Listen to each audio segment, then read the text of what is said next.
Hello दोस्तों, स्वागत है आपका आपके पसंदीदा प्लेटफॉर्म पे। आज हम लोग एक नए ही टॉपिक पे चर्चा करने जा रहे हैं, जिसका नाम है मुख्य रूप से जो पुरातत्व से संबंधित है। और जैसे आप देखे हैं कि हड़प्पा सभ्यता में भी जो कुछ नए स्थल जो है खोजे गए हैं अभी हाल ही में, तो वहाँ से भी प्रश्न बन सकता है आपके प्रीलिम्स के लिए। ठीक वैसे ही बौद्धिज्म में भी एक रत्नागिरी साइट्स है, वहाँ पे जो है मिला है पुरातत्व विभाग को 1200 साल पुरानी जो है अवशेष मिला है बौद्धिज्म से संबंधित। ठीक है, तो इसको आज हम लोग चर्चा करेंगे। और जैसा कि आपको पता भी है कि अगर यूपीएससी की बात किया जाए तो बौद्धिज्म और जैनिज्म तो है जो मुख्य रूप से देखा जाए प्रारंभिक जो इतिहास है यानी प्राचीन जो इतिहास है उसमें सबसे जो है हॉट टॉपिक अगर कहा जाए तो वो आपका जो है सिंधु घाटी सभ्यता, हड़प्पा सभ्यता, और साथ साथ जो ये बौद्धिज्म और जैनिज्म जो होता है वो सबसे हॉट टॉपिक होता है। यहाँ से प्रश्न आते ही आते हैं और बहुत तरह के प्रश्न जो है वह पूछे जाते हैं एनसीईआरटी से संबंधित। और जो चूँकि ये नया स्थल अगर इसमें है, न्यूज में है, तो यहाँ से प्रश्न बनने की चांस तो बनती ही बनती है। तो आज हम लोग देखेंगे कि क्या क्या मुख्य रूप से कहाँ कहाँ पे खोजा गया है, कौन सा साइट्स है, लेकिन उससे संबंधित कुछ और तथ्यों को भी हम लोग जानने का प्रयास करेंगे बौद्धिज्म से रिलेटेड। ये बौद्धिज्म का शुरुआत कब से होता है और क्यों होता है, किस तरह से होता है, कब मुख्य रूप से किसने शुरू किया था इसको, तो उसका मोटा मोटा आइडिया जो है हम लोग थोड़ा सा लेते चलेंगे। उसके बाद से फिर से ये भी हम लोग देखेंगे कि रत्नागिरी जो है ये कहाँ पे है, जो जहाँ पे खोजा गया है मुख्य रूप से बौद्धिज्म का जो अवशेष आर्कोलॉजिस्ट के द्वारा, तो भारतीय जो पुरातत्व सर्वेक्षण विभाग है उसके द्वारा खोजा गया है। तो चलिए जल्द से जल्द जुड़ जाइए और अपने अपने ग्रुप में शेयर कीजिए ताकि हम लोग इस पॉइंट को अच्छे से कवर करें। और आपके प्रीलिम्स के लिए तो बहुत ही इंपॉर्टेंट है, आप बिल्कुल सोर्स से यहाँ पे मैं इसको थोड़ा सा याद दिला दूंगा और आप अच्छे तरह से वहाँ से बिल्कुल ही याद कर लेंगे। तो चलिए चलते हैं हम लोग पहले उससे हम लोग देखें कि जो बौद्धिज्म है उसकी शुरुआत कहाँ से होती है। तो आपको पता है कि 563 बीसी में 563 ईसा पूर्व के समय 563 ईसा पूर्व के समय जन्म होता है किनका? सिद्धार्थ का। ठीक है, सिद्धार्थ का जन्म होता है 563 ईसा पूर्व में। ठीक है, और मुख्य रूप से अगर देखा जाए तो कहाँ पे? कपिलवस्तु जो श्रावस्ती के पास पड़ता है। ठीक है, आजकल जो है नेपाल का तराई जो क्षेत्र है वहाँ पे पड़ता है, तो वहाँ पे जन्म हुआ था किनका? सिद्धार्थ का। ठीक, अब वो आप लोग देखे होंगे कि ऐसे 7 प्रकार के जो सपने थे वो आए थे, तो वो सारी चीज़ें अलग है, वो आप लोग डिटेल्स में देख लीजिएगा। मैं थोड़ा थोड़ा बताते चल रहा हूँ कि 563 ईसा पूर्व में उनका जन्म हुआ था। उसके बाद से उनका विवाह हुआ। विवाह होने के बाद उनसे एक राहुल नाम का लड़का हुआ। क्या नाम था? राहुल नाम था। ठीक है, उसके बाद से यह 29 वर्ष की अवस्था में अपने साथी जो चन्ना था उसके साथ रात्रि को क्या करते हैं? अपने घर का त्याग कर देते हैं। उससे पहले भी कई घटनाएं घटी हुई थी, ये आप जानते ही हैं। रास्ते में सो जा रहे थे या फिर से एक सन्यासी था, ये सारी कहानियाँ जो है आप जानते हैं। तो अचानक 29 वर्ष की अवस्था में क्या करते हैं? घर को त्याग देते हैं। तो उसको क्या कहा जाता है जो घर को त्याग देते हैं? कमेंट बॉक्स में आप बताएंगे। जब यह घर को त्यागते हैं उसको क्या कहा जाता है बौद्ध धर्म में?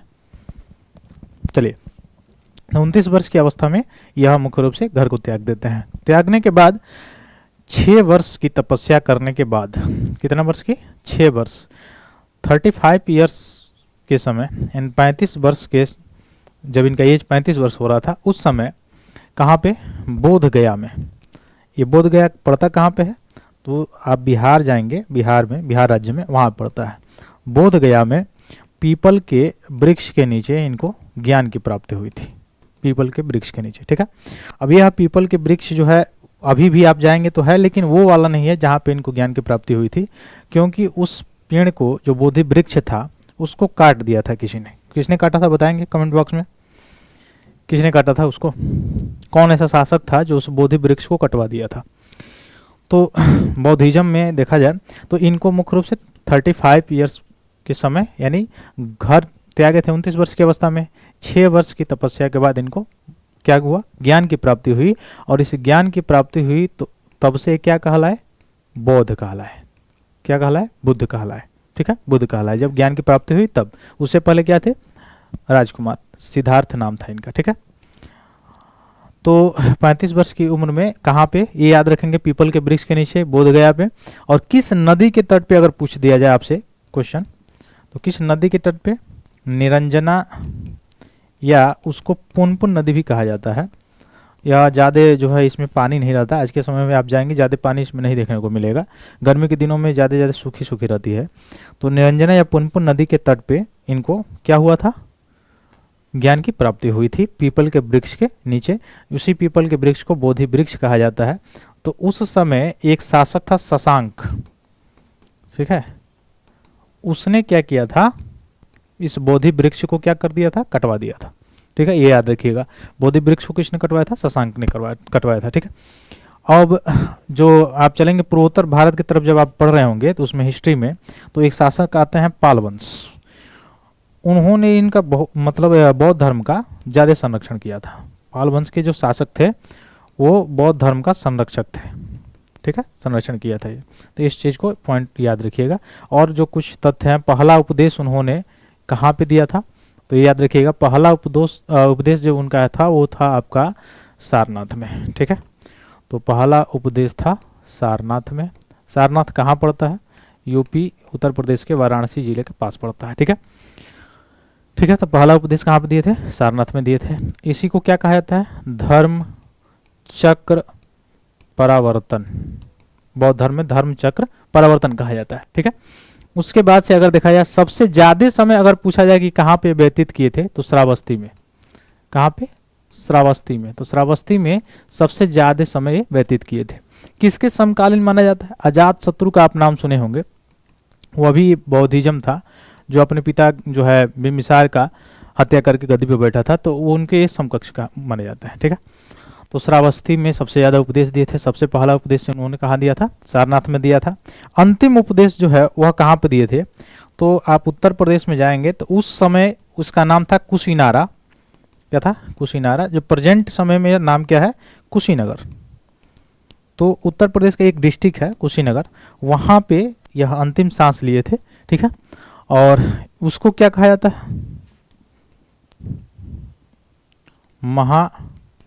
महाभिनिष्क्रमण। महाभिनिष्क्रमण, तो महाभिनिष्क्रमण जो है, ठीक है, तो इनकी जो है अंतिम जो है यात्रा कहाँ हुई थी, वह कुशीनगर में हुई थी। तो कुशीनगर में आज भी आप जाएंगे तो लेटे हुए बौद्ध जो है प्रतिमा देखने को आपको मिलेगी। और आपसे एक प्रश्न और भी पूछा जा सकता है इससे रिलेटेड, अगर देखा जाए तो एक प्रश्न ये पूछा जा सकता है कि जो आप स्तूप देखते हैं उस स्तूप में क्या होता है। हालांकि पिछले वर्ष शायद यूपीएससी में ने पूछा भी था इस प्रश्न को कि पिछले वर्ष में कि जो स्तूप है वो किससे रिलेटेड है। और स्तूप जो है बौद्धिज्म में अगर देखा जाए तो क्या महत्व है इस स्तूप का, तो जो स्तूप होता है उसमें जो अवशेष हैं, ठीक है, स्तूप का मतलब जैसे अभी हाल ही में एक यूनेस्को का देखा जाए तो यूनेस्को ने दिया है असम में जो अहोम डेंसिटी था उसके जो माउंट था उसको यूनेस्को ने कल्चरल रूप में शामिल किया है। तो ठीक वैसे ही स्तूप होता है जहाँ पे कुछ ना कुछ जैसे अवशेष शरीर के या कुछ जो बुद्ध के अवशेषों को जहाँ रखा गया है, जैसे एक तरह से टीला है मुख्य रूप से, ठीक है, समझिए। तो वहाँ पे अंदर क्या रखा जाता है, बुद्ध के जो है अवशेष रखे गए हैं कुछ ना कुछ, या उनके जलाए गए तो उनके हड्डियों का जो राख है ये ऐसे करके कुछ ना कुछ रखा गया है। तो वो क्या है, वही स्तूप है। ठीक, तो स्तूप वो से रिलेटेड है। ठीक ना, ये याद रखिएगा। तो ये टाइमलाइन मैंने बताया। तो इनकी डेथ कब हुई थी, 483 ईसा पूर्व में। ठीक है, तो ये याद रखिएगा, इनकी डेथ 483 ईसा पूर्व में, और जो बर्थ हुआ था, जन्म हुआ था 563 ईसा पूर्व में इनका जन्म हुआ था। अब थोड़ा सा कुछ एक और इम्पॉर्टेंट इसमें पॉइंट है, उसको हम लोग देख लेते हैं। वह कौन से इम्पॉर्टेंट पॉइंट है, इनकी मृत्यु के बाद 4 बौद्ध संगीतियाँ हुई, और अंतिम संगीति होते होते, संगीति का मतलब सम्मेलन होगा, तो सम्मेलन, अंतिम सम्मेलन होते होते बौद्धिज्म जो है 2 भागों में बट गया, महायान और हीनयान में। ठीक है, 2 भागों में बट गया था अंतिम जो सम्मेलन हुआ था, अंतिम जो संगीति हुई थी। तो इससे प्रश्न पूछा जा सकता है कि सबसे पहली जो बौद्ध संगीति हुई थी वह कब, किसके समय और कहाँ पे हुई थी, कौन अध्यक्ष था उसका। तो यहाँ से आपसे प्रश्न अगर पूछा जाए तो प्रथम जो बौद्ध संगीति हुआ था वह कहाँ पे हुआ था, राजगिरी में हुआ था। और राजगिरी में कहाँ पे, सप्तपर्णी गुफा में हुआ था। और कब, 483 ईसा पूर्व में, यानी जब इनकी डेथ हुई थी उसी साल सेम पहला जो है बौद्ध संगीति किया गया था। और किसके शासनकाल में, अजातशत्रु के शासनकाल में किया गया था। उसका अध्यक्ष कौन था, महाकश्यप अध्यक्ष था। और इसमें सुत्त पिटक, विनय पिटक अलग अलग संकलित किया गया। तो यह आपसे पूछा जा सकता है कि प्रथम बौद्ध संगति जो हुआ था वो कहाँ पे हुआ था, राजगिरी में हुआ था। कब हुआ था, 483 ईसा पूर्व में हुआ था, अजातशत्रु के शासनकाल में। अध्यक्ष इसका महाकश्यप थे। और इसमें जो बौद्ध धर्म में जो विनय पिटक और सुत्त पिटक था, इनको क्या किया गया, अलग अलग किया गया। हाँ, उसमें नियम आचरण यही सब लिखे गए हैं, ठीक है। द्वितीय बौद्ध संगीति अगर पूछा जाए तो कहाँ पे हुआ था, वैशाली में हुआ था। याद रखेंगे, द्वितीय बौद्ध संगीति कहाँ पे, वैशाली में हुआ था। और कब, 383 ईसा पूर्व में, यानी भगवान जो बुद्ध थे उनके डेथ के 100 ईयर्स ओवर हुआ था। सेकेंड जो सम्मेलन, सेकेंड जो द्वितीय बौद्ध संगति जो हुई थी वो 383 ईसा पूर्व में हुआ था। और किसके शासनकाल में, कालाशोक के शासनकाल में। और कहाँ पे, कौन इसमें अध्यक्ष था, तो साबक मीर था या शुभकामी था। और इसमें क्या हो गया था, कार्य क्या किया गया था, तो भिक्षुओं में मतभेद के कारण बौद्ध संघ स्थविर एवं महासंघिक में विभाजित हो गया। तो ये ज़्यादा इंपॉर्टेंट नहीं है, इंपॉर्टेंट जो था मैंने बता दिया। तृतीय बौद्ध संगीति कब हुआ था, तो तृतीय बौद्ध संगीति पाटलिपुत्र में हुआ था 250 ईसा पूर्व में। किसके शासनकाल में, अशोक के शासनकाल में। आपको पता भी है कि 269 ईस्वी के बाद जब कलिंग युद्ध हुआ, तो कलिंग युद्ध के बाद अशोक जो है वह धम्म की नीति अपनाने लगा, बौद्ध धर्म में चूंकि अपने आप को, तो इसलिए उसके शासनकाल में, अशोक के शासनकाल में तृतीय बौद्ध संगीति हुई थी पाटलिपुत्रा में। कब, 250 ईसा पूर्व में। और कौन इसमें अध्यक्ष था, मोगलीपुत्र तिस्म जो था वह इसमें अध्यक्ष था। कौन अध्यक्ष था, मोगलीपुत्र तिस्म अध्यक्ष था। अब इसमें क्या किया गया, अभिधम्म पिटक तीसरा पिटक का संकलन, यानी अभिधम्म पिटक, यहां से प्रश्न बन सकता है हमसे कि अभिधम्म पिटक जो है किसके शासनकाल में बना था, अशोक के शासनकाल में। किस संगीति में, तृतीय बौद्ध संगीति में। कौन इसका अध्यक्ष था, तो मोगलीपुत्र तिस्म था। किसके शासनकाल में, अशोक के शासनकाल में। कब वह ईस्वी, यानी सन पूछा जाए तो 250 ईसा पूर्व का ये सम था। तो अभिधम्म पिटक तीसरा पिटक का संकलन। तो पहला पिटक जो है और दूसरा पिटक प्रथम बौद्ध संगीति में, और तीसरा पिटक जो बना अभिधम्म पिटक वह तृतीय बौद्ध संगीति में बना। तो इस तरह से आप देख रहे हैं कि ऐसे भी प्रश्न बन सकता है कि बौद्ध संगीति में, अगर देखा जाए कि बौद्ध धर्म में कितने पिटक हैं, तो 3 पिटक हैं। कौन कौन से, तो आप देख सकते हैं सुत्त पिटक है, विनय पिटक है, और सबसे लास्ट में जो संकलित किया गया है वो है अभिधम्म पिटक। कौन सा पिटक है, अभिधम्म पिटक। तो कौन कौन से पिटक, सुत्त पिटक हो गए, विनय पिटक हो गए, और सबसे लास्ट में जो किया गया है वो कौन सा, संकलित अभिधम्म पिटक किया गया है। तो 3 पिटक हैं बौद्ध धर्म में, ये भी याद रखिएगा साथ साथ, ऐसे भी प्रश्न बन सकता है। चतुर्थ जो बौद्ध संगति हुई थी वो कहाँ हुआ था, कश्मीर के कुंडलवन में हुआ था। तो जगह याद रखिएगा, लगभग ईसा की पहली शताब्दी जो चल रही थी उसी के आसपास हुआ था। और किसके शासनकाल में, कनिष्क के शासनकाल में। अच्छा, कनिष्क किस से संबंधित था, कुषाण वंश से, ये भी याद रखिएगा, किससे संबंधित था, कुषाण वंश से संबंधित था कनिष्क। अब इसमें सबसे ज्यादा जो सोने के सिक्के शुद्ध, वो भी देखिए सोने के सिक्के में अगर कहा जाए कॉइन्स में, तो गुप्त साम्राज्य में भी सोने के सिक्के चले हैं, ऐसा नहीं है, लेकिन सबसे शुद्ध जो सोने के सिक्के चलाए गए थे वो इन लोगों के द्वारा चलाए गए थे, कुषाणों के द्वारा चलाए गए थे, ठीक है। तो कनिष्क के शासनकाल में चतुर्थ जो है बौद्ध संगति हुई थी है, और कहाँ पे होती है, कुंडलबर्ग, कश्मीर में कुंडलवन में होती है। और इसके जो मुख्य रूप से उपाध्यक्ष कौन थे, तो वह थे अश्वघोष, और अध्यक्ष कौन थे, वसुमित्र। तो ये भी याद रखिएगा, इसमें 2 लोग, एक अध्यक्ष थे वसुमित्र और उपाध्यक्ष थे अश्वघोष, ठीक है। इसी चतुर्थ बौद्ध संगति में ही क्या हुआ था, बौद्ध धर्म 2 भागों में बट गया, एक महायान और एक हीनयान। किसमें बट गया, महायान और हीनयान में बट गया, ठीक है। तो हीनयान जो थे वो स्थविरवादी थे और महायान जो थे वो महासंघिक थे, ठीक, ये भी याद रखिएगा। तो यहाँ से बहुत ही इंपॉर्टेंट जो है प्रश्न बन सकता है, कई तरह से घुमा के आपसे पूछा जा सकता है। इसके बाद से अगर देखा जाए तो ये तो 4 बौद्ध संगतियाँ हो गई। इसके बाद से बौद्ध धर्म में 8 जो है सत्य हैं, ठीक है। वो कौन कौन से हैं, तो वो देखिए, ये है राइट व्यू, सही देखो, right intention, right speech, right action, right livelihood, right effort और राइट कंसंट्रेशन और राइट माइंडफुलनेस। ये अष्ट प्रधान मुख्य रूप से देखा जाए तो ये किसमें है, अष्टांग किसमें है, बौद्ध धर्म में है। कौन कौन सा, right views, right intention, right speech, right action, right livelihood, right effort, right concentration और राइट माइंडफुलनेस, ठीक। यहाँ से भी प्रश्न बन सकता है घुमा कर, यहाँ से कुछ और जोड़ देगा तब बोलेगा कि यह इसमें शामिल है, तो शामिल नहीं है, ठीक। ये प्रश्न बन सकते हैं। तो जो चीज़ें ज़्यादा जरूरी थी मैंने बता दिया। अब हम लोग चलते हैं जो हमारा न्यूज में बना हुआ है जो चीज़, वो था रत्नागिरी बौद्ध स्थल। तो रत्नागिरी जो बौद्ध स्थल ने है वो ASI ने, इकोलॉजिकल सर्वे ऑफ इंडिया ने खोजा है। 1200 साल 12,000 मुख्य रूप से देखा जाए 1200 साल पुराना जो है बौद्ध स्थल मिला हुआ है। कहाँ पे? जाजपुर जिले में। ठीक है, जाजपुर जिले में रत्नागिरी स्थल पर यह खोजा गया है। बौद्ध की जो है अवशेष वहाँ पे देखने को मिला है। अब इसी संदर्भ में हम लोग देखने का प्रयास करते हैं। स्थान है कहाँ पे? रत्नागिरी। तो रत्नागिरी में, और जगह का याद भी रखिएगा, जगह कौन सा था? तो यह जगह था, आप याद रखिएगा, जाजपुर जिला। ठीक है, तो जाजपुर जिले के रत्नागिरी जो स्थल है वहाँ पे 1200 साल पुरानी बौद्ध स्थल देखने को मिली है अभी इकोलॉजिकल सर्वे ऑफ इंडिया के अनुसार। अब इसमें अगर देखा जाए तो यह स्थान कहाँ पे पड़ता है? रत्नागिरी ओडिशा के भुवनेश्वर से 100 किलोमीटर उत्तर पूर्व में यह स्थान स्थित है। तो याद रखिएगा, ओडिशा राज्य में है, ओडिशा के भुवनेश्वर से लगभग 100 किलोमीटर उत्तर पूर्व दिशा में ये स्थित है। यह स्थल बिरूपा और ब्राह्मणी नदियों के बीच पहाड़ी पर स्थित है। तो ये भी याद रखिए, कौन कौन नदियों के बीच है जो रत्नागिरी है? बिरूपा और ब्राह्मणी नदी जो है इनके बीच में है। ठीक है, तो ओडिशा का सबसे प्रसिद्ध और सबसे अधिक खुदाई किया गया बौद्ध स्थल यही है जो रत्नागिरी बौद्ध स्थल अभी देखने को मिला है, जहाँ 1200 साल पुराना जो है बौद्ध जो है पुरातत्व मिला है। अब इसमें उदयगिरी और ललितगिरी रत्नागिरी के साथ ओडिशा के प्रसिद्ध हीरा त्रिभुज का भी हिस्सा है। ये बहुत इंपॉर्टेंट फैक्ट है आपके लिए कि जो देखा जाए डायमंड जो ट्रायंगल है, डायमंड ट्रायंगल आपसे पूछा जा सकता है। डायमंड ट्रायंगल या मुख्य रूप से देखा जाए हीरा त्रिभुज यानी रत्नों की पहाड़ी जिसको कहा जाता है, वो कहाँ किसको किसको कहा जा सकता है? उदयगिरी, ललितगिरी, रत्नागिरी, इन तीनों को मिला के क्या कहा जाता है? जो है वह डायमंड ट्रायंगल कहा जाता है, यानी हीरा त्रिभुज कहा जाता है, रत्नों की पहाड़ियां भी कहा जाता है।